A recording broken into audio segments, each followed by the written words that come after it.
하나님 앞에서 항상 교만함을 벗어버리고 겸손하기를 소망합니다. 우리는 아무도 하나님 앞에 온전하지 않다. 너는 누구도 온전한 사람이 없다. 우리가 온전치 않음을 하나님 앞에 인정해야 한다. 그래서 누구는 좀 잘났고 누구는 좀 부족하고 그런 것이 아니라 우리 모두 다 하나님 앞에 죄인이다. 우리는 다 똑같이 주님 앞에 부족한 존재들이다.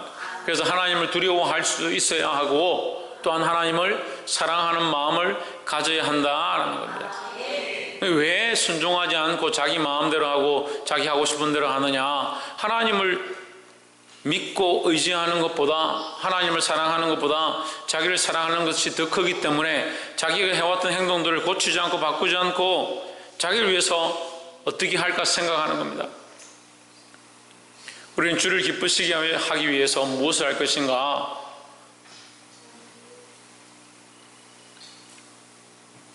옆에서 한번 보십시오. 주를 위해서 어떻게 기쁘시게 할 것인가 고민합시다. 주를 기쁘시게 하기 위해서 내가 어떻게 할 것인가? 나를 기쁘게 하기 위해서 어떻게 할 것인가? 나를 편하게 하기 위해서 어떻게 할 것인가? 그렇게 생각하는 것이 아니라 주를 기쁘시게 하기 위해 어떻게 할 것인가? 이런 마음들로 서기를 소망합니다. 오늘 말씀의 제목을 읽어봅시다. 시작. 목자와 약물이다. 우리는 약물입니다.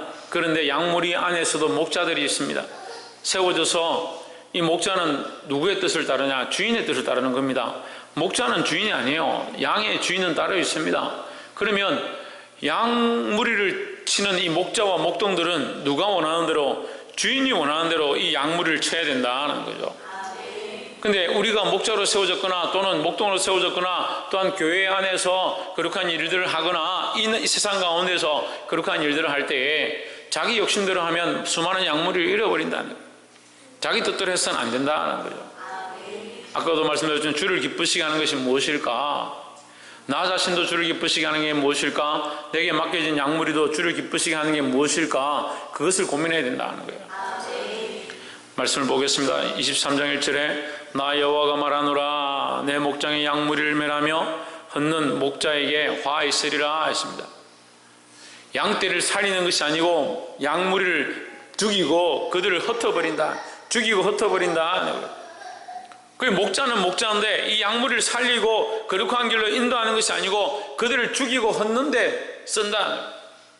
왜 그렇게 하느냐? 자기의 소견이 옳다라고 생각하니까. 주인의 뜻이 없다는 거예요. 주인의 뜻이 없다.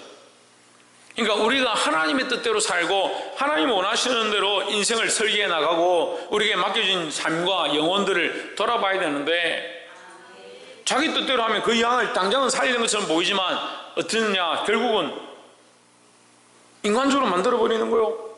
오늘 이 본문에 뭐라고 하냐? 소돔과 고모라를 만든다네. 소돔과 고모라를 만든다. 2절에 그러므로 이스라엘 하나님 나 여호와께서 내 백성을 기르는 목자에게 이와 같이 말씀하시니라. 너희가 내 양떼를 흩으며 그것을 몰아내고 돌아보지 아니하였도다. 보라 내가 너희 악행 때문에 너희에게 보응하리라 했습니다. 여러분 보응하는데요, 말씀이 예레미야 말씀이 우리에게 너무 상처다라고 생각할 필요 없습니다. 이 예레미야 말씀이 누구에게 얘기하냐? 지금 악한 목자들한테 얘기하는 거예요. 그럼 우리가 악한 목자의 자리에 있다면 빨리 돌아와서 선한 목자의 자리에 서고, 우리가 악한 목자의 자리에 있지 않다면 악한 목자들에 대한 심판을 우리가 똑바로 보고 우리는 말씀 앞에 똑바로 서야 된다는 거죠. 우리가 혹시 잘못된 길로 가서 이 악한 목자의 자리에 설까 두려워해야 된다. 두려워해야 된다. 재물에 매이고 세상에 매이고 자기 사랑에 매이면 하나님 뜻대로 가르치고 전하고 전달하는 것이 아니고 우리는 이 복음의 전달자인데, 이 말씀의 전달자인데, 이 생명의 떡을 나누는 자들인데 우리가 자기에게 매이면 여기 자꾸 다른 것을 묻힌다는 거예요. 우리가 지난주 성찬식을 했습니다. 주의 몸과 살을 그 살과 그 피에 함께 참여했습니다. 할 수만 있으면 우리가 거룩한 마음으로 기도하고 이것을 거룩한 떡으로 거룩한 주의 몸이라 생각하고 우리가 먹고 기도했습니다. 하나님 은혜가 있었습니다. 근데 우리를 위한 그 만약에 떡을 먹는데 내가 배고픈데 맛있게 먹어야지. 이 떡이 달고 맛있네. 더 먹고 싶네. 잔을 먹는데 이건 예수님 피가 아니고 포도주구나. 우리가 좀 더 먹고 더 취하자. 그렇게 하고 있다면 이게 성찬식을 얼마나 더럽히냐. 더럽히는 생각들이냐고요. 근데 우리가 우리의 삶으로 하나님이 거룩하게 성별하여 주신, 거룩하게 우리에게 맡겨주신 이 일들을 자꾸 인간적으로 하면, 내게 맡겨주신 영혼들을 자꾸 인간적으로 끌고 가면 뭘 하고 있느냐? 그들을 악하게 만들고 악행을 행하도록 만들고 나도 악한 목자가 될 수 있다는 거예요. 그래서 이 불법을 행하는 악한 목자들의 자리에 서지 않고 이 양무리들을 바른 길로 이끌 수 있는 자들이 되기를 소망합니다. 3절에 내가 내 양무리에 남은 것을 그 몰려갔던 모든 지방에서 모아 다시 그 우리로 돌아오게 하리니 그들의 생육이 번성할 것이며 했습니다. 자, 이 말씀 우리에게 은혜의 말씀이에요. 자, 악한 목자들이 그들을 만약에 흩었다 하더라도 하나님의 방법은 반드시 그들을 다시 돌아오게 모아서 다시 돌아오게 할 것이다 라는 거죠. 또한 그들을 번성케 할 것이다 라는 겁니다. 할렐루야. 그 하나님의 약속이 하나님의 은혜다. 하나님 반드시 우리를 회복케 하시고 하나님 앞에 바로 세우기 원하신다. 옆에서 한번 보죠. 하나님께서는 우리를 회복케 하시고 바로 세우시기를 원하십니다. 그 하나님 앞에 바로 서시고 회복되시기를 축복합니다. 두 번째는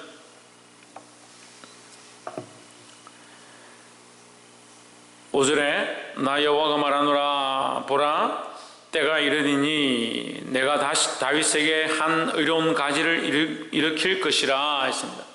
다윗에게 한 의로운 가지를 일으킨다. 다윗의 뿌리에서 그로 말미암은 가지, 그러니까 다윗으로 말미암은 가지, 그러니까 다윗의 혈통에서 나는 가지 뻗어나간다는 거죠. 뻗어나간다. 다윗에게서부터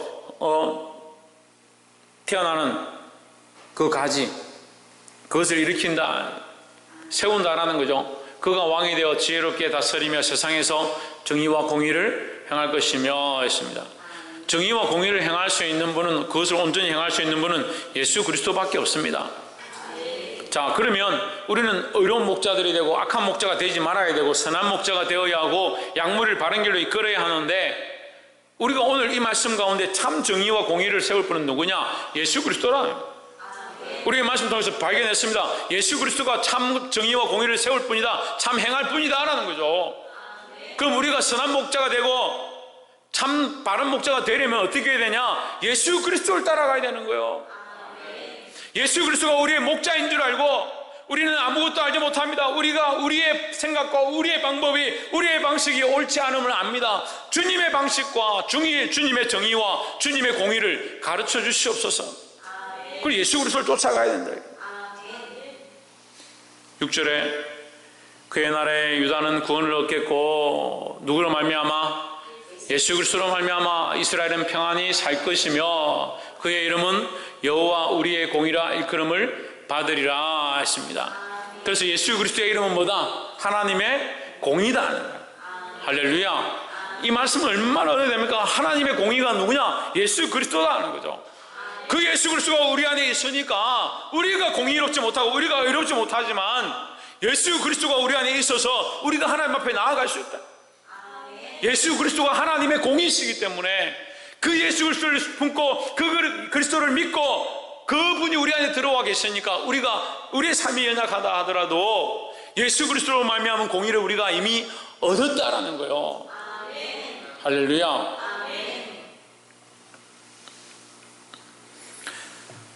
7절 말씀에 그러므로 나 여호와의 말씀이니라 보라 날이 이르리니 그들이 다시는 이스라엘 자손을 애굽 땅에서 인도하여 내신 여호와의 사심으로 맹세하지 아니하고 8절에 이스라엘 집 자손을 북쪽 땅 그 모든 쫓겨났던 나라에서 인도하여 내신 여호와의 사심으로 맹세할 것이며 했습니다. 자, 다시는 애굽 땅에서 인도하여 낸 그 하나님을 기억하는 것보다 이제 뭘 기억하는 게 더 크다?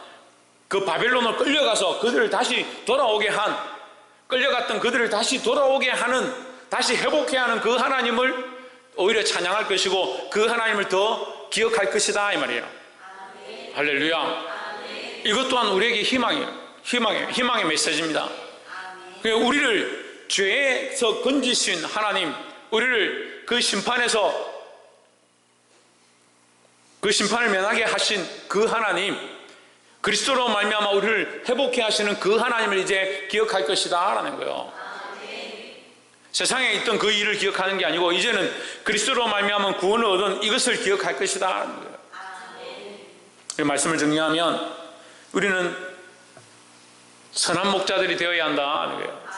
악한 목자가 아니고 내 생각과 내 뜻으로 많은 사람에게 전하고 그들을 이끄는 그런 악한 목자가 아니라 선한 목자의 자리에 서야 된다 하는 겁니다.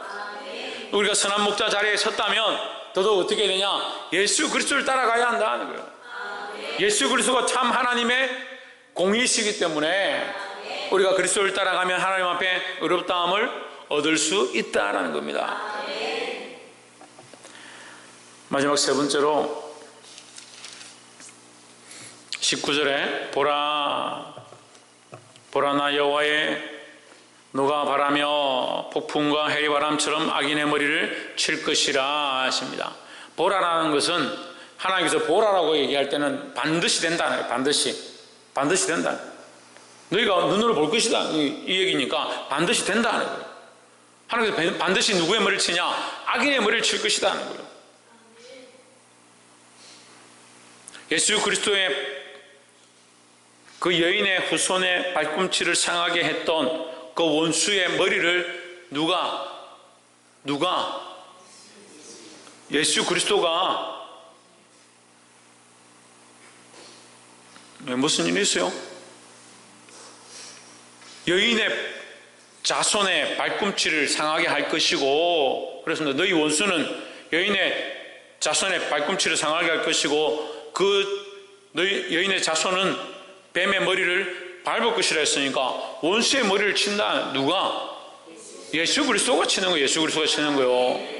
반드시 그날은 온다. 예수 그리스도께서 이 세상을 심판하시고 악한 것을 심판하시고 마귀를 심판하실 날이 반드시 온다는 거예요. 그것을 너희가 봐라. 봐라.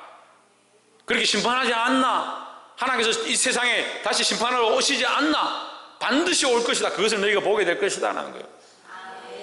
20절에 나 여호와의 너는 내 마음에 뜻하는 바를 행하여 이루기까지는 쉬지 아니하나니 너희가 말일에 그것을 완전히 깨달으리라 하십니다. 끝날에 그것을 완전히 깨달으리라. 하나님 반드시 뭐한다? 심판하신다라는 겁니다. 그래서 이 땅이 참 좋으니까 살기 좋으니까 좀 더 자자 좀 더 눕자 좀 더 쉬자 할 것이 아니고 주님이 반드시 심판하러 오신다는 것을 기억해야 된다는 거예요. 그러니까 주님께서 반드시 심판하러 오실 거니까 우리는 이 땅에 소망하는 게 아니에요. 이 땅은 다 지나갈 것이에요. 지나갈 것. 그리고 이 땅에 소망을 두는 게 아니고 하나님 나라에 소망을 둬야 된다는 거예요. 우리가 하나님 나라에 소망을 둔다면 생각들이 바뀌겠죠. 이 땅이 좀 괴롭고 힘들어도 믿음으로 참고 주께서 우리에게 허락하실 것들을 기대하고 나아가겠죠. 근데 자꾸 어디에 매이냐? 믿는 자들이 하늘에 소망이 있다고 하는 자들이 자꾸 어디에 매이냐? 이 땅에 자꾸 매이는 겁니다. 시간은 계속 흘러가고 세상은 자꾸 바뀌고 주님 오실 때가 다가오는데 자꾸 지나간 걸 붙잡고 있다는 거예요. 가구에 매여 있고 내가 좋아하던 것들에 매여 있고 자꾸 멈추려고 한다는 거예요. 지금 여기가 좋사오니 이곳이 좋사오니 초목 셋을 짓게 사오니 그렇게 하고 있다는 거예요. 너희가 끝날에 그것을 완전히 깨달으리라. 21절에 이 선지자들은 내가 보내지 아니하였어도 다름질하며 내가 그들에게 이르지 아니하였어도 예언하였은즉 했습니다. 자, 이 21절부터 쭉 계속 얘기하는데요. 21절부터 끝에까지 내용이 굉장히 길지만 결국 그들이 꿈꾸는 것을 얘기하고 꿈을 해석하고 자기들이 꿈을 꾸었다라고 예언하는데 뭐라고 예언하냐? 화가 없다, 심판이 없다, 바벨론이 우리를 멸망시키지 않을 것이다. 계속 그 얘기를 하는 거죠. 이것을 오늘 우리에게 적용하면 어떻게 됩니까? 예수 그리스도께서 심판하러 오지 않을 것이다, 우리가 멸망하지 않을 것이다, 죽지 않을 것이다, 평안할 것이다, 아무 문제가 없을 것이다, 잘 살 수 있을 것이다, 우리에게는 해피엔딩만 있을 것이다. 그래서 이 땅에서 잘 먹고 잘 살자. 남들에게 손해보지 말고, 남들 위해서 희생하지도 말고, 내 것을 내어주지도 말고, 할 만큼 하고 먹을 만큼 먹고 쉴 만큼 쉬고 즐길 만큼 즐기자라고 가르치는 거죠. 누가 그렇게 가르치냐? 선지자들이 그렇게 가르치고 예언가들이 그렇게 가르치고 목자들이, 악한 목자들이 그렇게 가르친다는 거예요.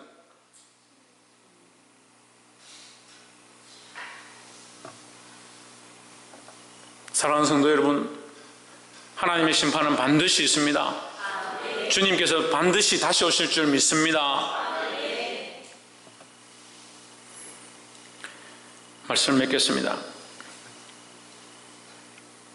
29절에 나 여호와가 말하노라 내 말이 불같지 아니하냐 바위를 쳐서 부스러뜨리는 방망이 같지 아니하냐 하십니다. 하나님의 말씀이 뭐 같다? 신성경 뭐 같다?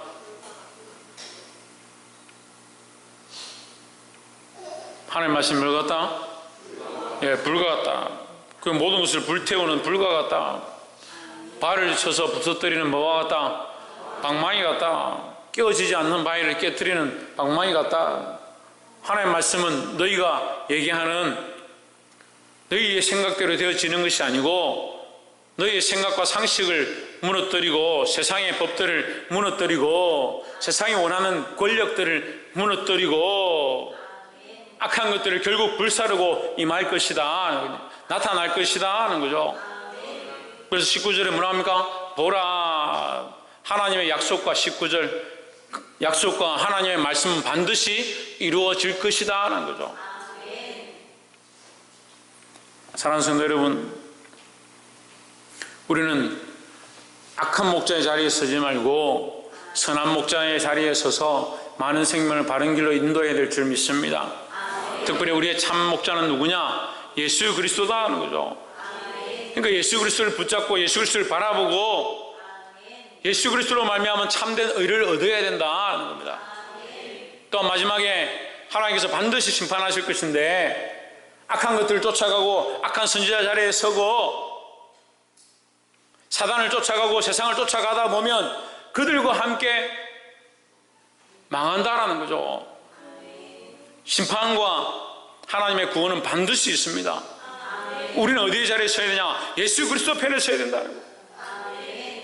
그래서 이 시대에 바른 말을 선포하고 많은 사람들에게 생명의 말씀을 전해서 그들을 구원하고 살리는데 힘쓸 수 있는 저와 여러분 되시기를 주의 이름으로 축복합니다. 기도하겠습니다.